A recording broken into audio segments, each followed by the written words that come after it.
Just when Seabrook believed the story was finally complete, a new mystery begins to rise from the deep. The cheerleaders, the zombies, the werewolves, and even the aliens all thought they had secured their place in the world. But the ocean has been watching, waiting, and keeping secrets that no one ever imagined. Now, a new chapter begins not in the sky, not in the forest, but in the endless waters below. Seabrook has always been a town of change, a place where the impossible becomes possible. Years ago, it was a city divided, humans on one side, zombies on the other. Fear ruled the streets, and walls were built to keep them apart. That was the beginning of Zed and Addison's journey. The story that showed us love and friendship could break even the strongest barriers. In the first story, Addison was just a cheerleader trying to fit in, hiding a secret about who she truly was. Her white hair set her apart, and she didn't know why. But even as she struggled with her identity, she found something real in Zed, a zombie who dared to dream of equality. Together, they faced prejudice, rules, and rejection. But their courage began to rewrite the future of Seabrook. Then came the werewolves. Wild, powerful, and misunderstood, they arrived with their own destiny tied to the moonstone. For a moment, peace seemed fragile. Addison wondered if her strange hair meant she belonged with them, but she soon learned her path was bigger than anyone could imagine. Zed fought harder than ever to prove zombies deserved a chance, not just on the field, but in life.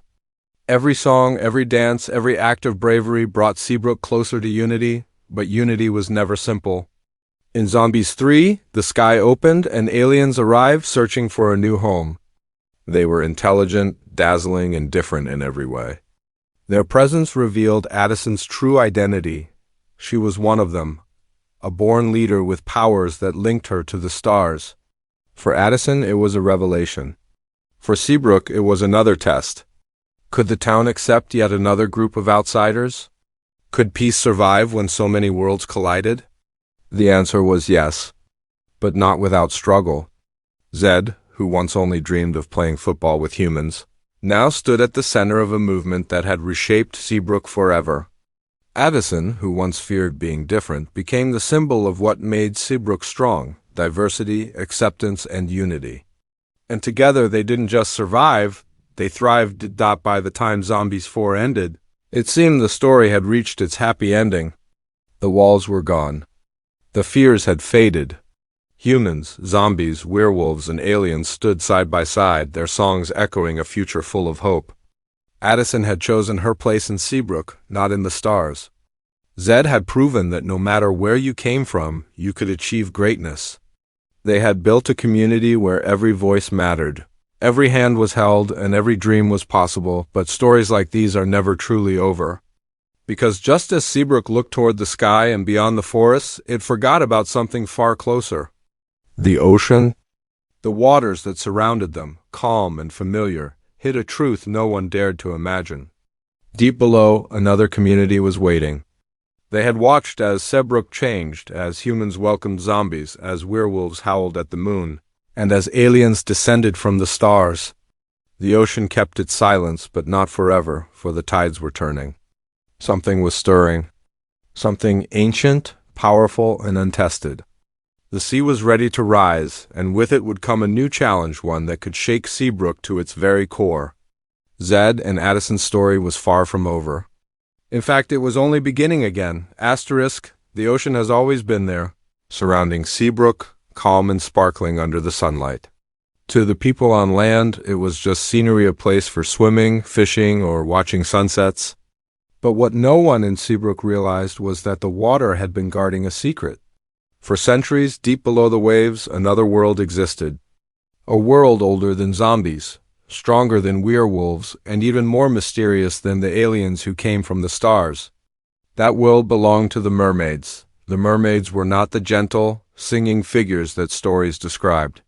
They were guardians, protectors of the sea, heirs to ancient power. They had watched quietly as humans built their towns, as zombies fought for freedom, and as wolves hunted under the moon.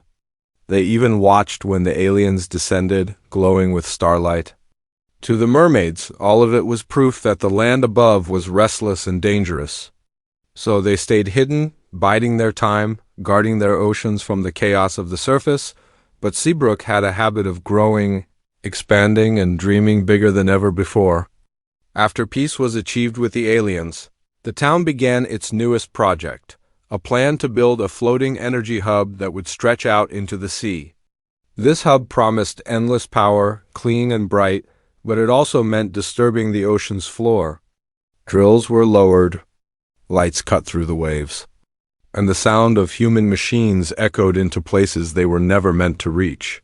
That was the moment the mermaids awoke. At first it was just whispers. Fishermen claimed to hear haunting songs late at night. Surfers said they felt the waves pull harder, as if the ocean itself was angry. Then, strange shadows were seen beneath the water, long, graceful shapes darting past boats. And finally they revealed themselves. Rising from the surf, their eyes glowing like sea fire, the mermaids came ashore. They were beautiful but terrifying. Their scales shimmered like jewels, their voices could bend the air, and their presence carried the weight of storms. Unlike the aliens, who came searching for peace, the mermaids arrived with warning. To them, Seabrook's new project was an invasion, a violation of their ancient home. And unlike the zombies, werewolves, or aliens, they had no reason to trust the land-dwellers. Addison was the first to sense their arrival. Her alien blood gave her dreams of waves crashing and voices singing in languages she couldn't understand. Zed noticed it too. The tides were higher, storms came faster, and even the werewolves grew restless. It was as if nature itself was warning them that something powerful was near. When the mermaids finally stood before Seabrook, their message was clear: stop, or the ocean will rise against you. They didn't want friendship. They didn't want unity. They wanted protection, and they would fight for it. The people of Seabrook were divided.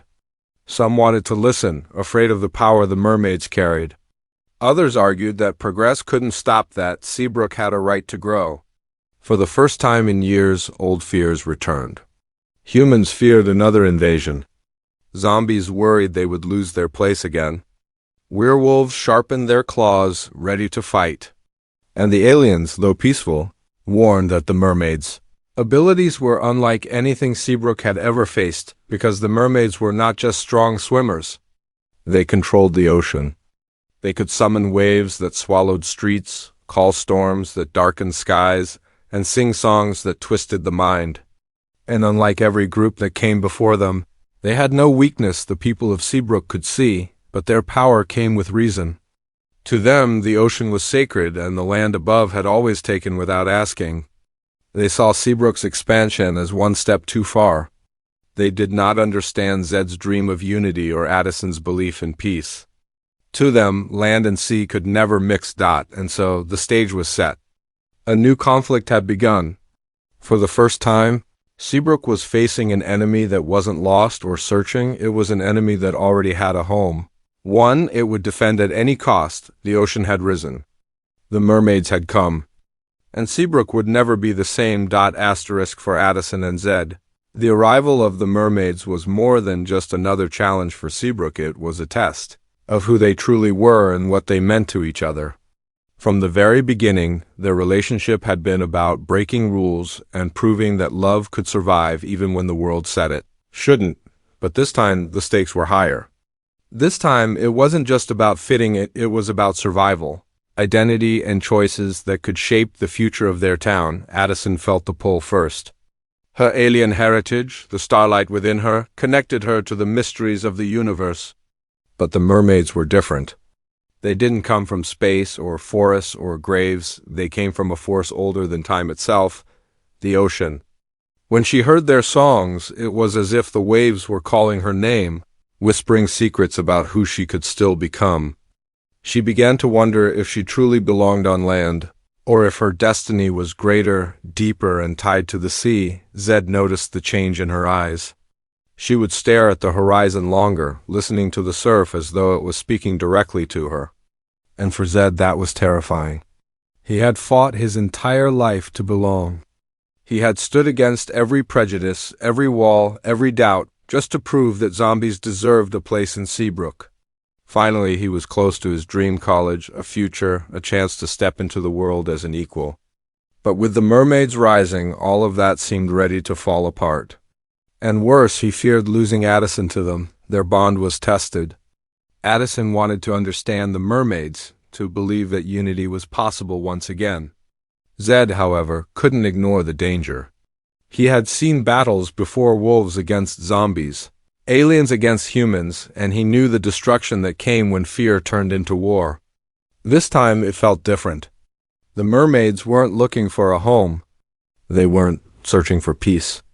They were defending what was already theirs, and Zed wondered if Addison's hope for harmony might blind her to the truth.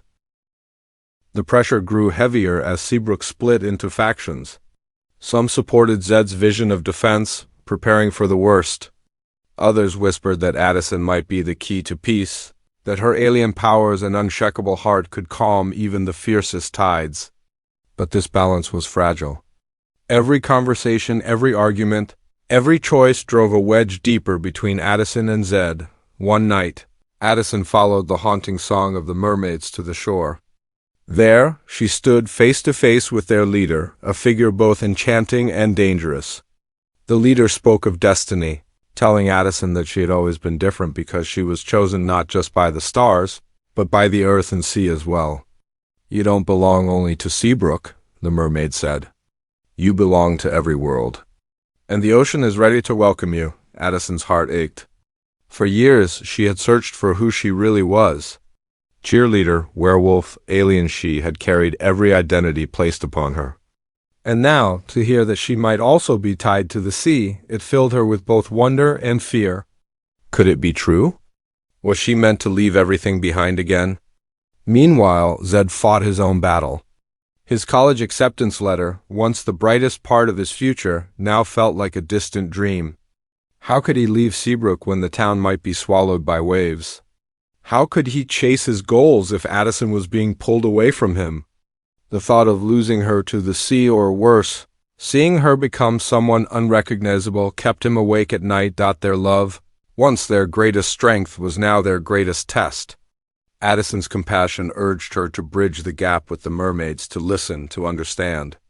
Zed's determination demanded action, protection, and caution. Both wanted peace, but they walked different paths toward it. And in those quiet moments, when the songs of the mermaids filled the night air, both of them wondered, could their love survive another trial? The journey of Addison and Zed was no longer just about bringing communities together. It had become a battle for their future as individuals, as a couple, and as leaders of Seabrook. Addison would need to discover who she truly was once and for all. Zed would need to decide how much he was willing to sacrifice for the people he loved. And together they would have to face the question that haunted them both. When the ocean rises, will it bring unity? Or will it tear them apart forever? The storm began with a single wave. At first, it seemed ordinary water splashing against the shore, the tide running high. But then the waves grew taller, faster, fiercer, until they crashed against Seabrook with a roar like thunder. The sky darkened, the wind screamed, and the people knew this was no accident. The mermaids had risen, and the ocean itself had become their army. Seabrook had faced danger before, but never like this. Floodwaters poured into streets. Boats broke free from their docks and crashed onto land. The werewolves howled against the storm, their eyes glowing as they tried to hold the forest from drowning. Zombies formed chains, pulling humans to safety with their unyielding strength. Even the aliens lit up the night sky, using their technology to create shields against the crushing waves. It was chaos and unity all at once, every group, every voice, every heartbeat fighting to survive. At the center of it all stood Addison. She heard the mermaid song calling to her, echoing in her mind like a question she couldn't escape. Are you with us or against us? Torn between the people she loved on land and the haunting power of the ocean, she realized the mermaids didn't just want destruction. They wanted recognition. They wanted respect. They wanted proof that the land above would not keep taking without giving back. Zed found her on the shore, rain soaking his face, determination burning in his eyes. "Addison," he shouted over the storm, "we can't do this without you." "They'll listen to you." His words were more than hope. They were a plea, a reminder that together they had always found a way. From the first day they met, They had changed Seabrook by believing in what no one else dared to believe. And now, once again, it came down to them. Addison stepped forward, raising her voice into the wind. She didn't sing with fear, she sang with love, the same way she had always led Seabrook toward unity. Her voice carried across the storm, blending with the mermaid's song. For the first time, the clash of melodies became harmony. The storm slowed, the waves softened, and the mermaids paused. One by one, the people of Seabrook joined her. Zombies clapped their rhythm. Werewolves howled in tune. Aliens projected light that danced with the music. Humans raised their voices, too, adding strength to Addison's song. It wasn't just her voice, it was all of them, united as one. And in that moment, the mermaids saw the truth. Seabrook wasn't just a town of land dwellers. It was a family that embraced every difference, every challenge, every new beginning. The leader of the mermaids rose from the waves, her eyes filled with both sorrow and wonder. She declared, "If you promise to protect the sea, we will not drown your world. But break this promise, and the ocean will remember." Addison, Zed, and the leaders of Seabrook swore it not with fear, but with pride. They vowed that the ocean would be cherished, guarded, and honored as part of their home. The storm passed. The waters calmed. The mermaids slipped back into the depths, not as enemies but as watchful allies. For the first time, Seabrook stretched beyond land and sky. It reached into the sea. In the days that followed, the town rebuilt stronger than ever. The floating hub was transformed, redesigned with mermaid guidance to protect the ocean rather than harm it. Seabrook's anthem became louder than ever: unity, respect, and love. And through it all, Addison and Zed stood hand in hand, their bond unbroken. Their journey far from over, but even as the sunlight returned and laughter filled the streets, a question lingered in the hearts of everyone. If mermaids had lived beneath the sea all along, what else might be waiting in the shadows of the world? Could there be other beings hidden, ancient and powerful, watching, waiting, ready to rise? The story of Seabrook had not ended. It had only grown deeper, wider, and more mysterious. And somewhere beyond the horizon, another chapter was already beginning to write itself.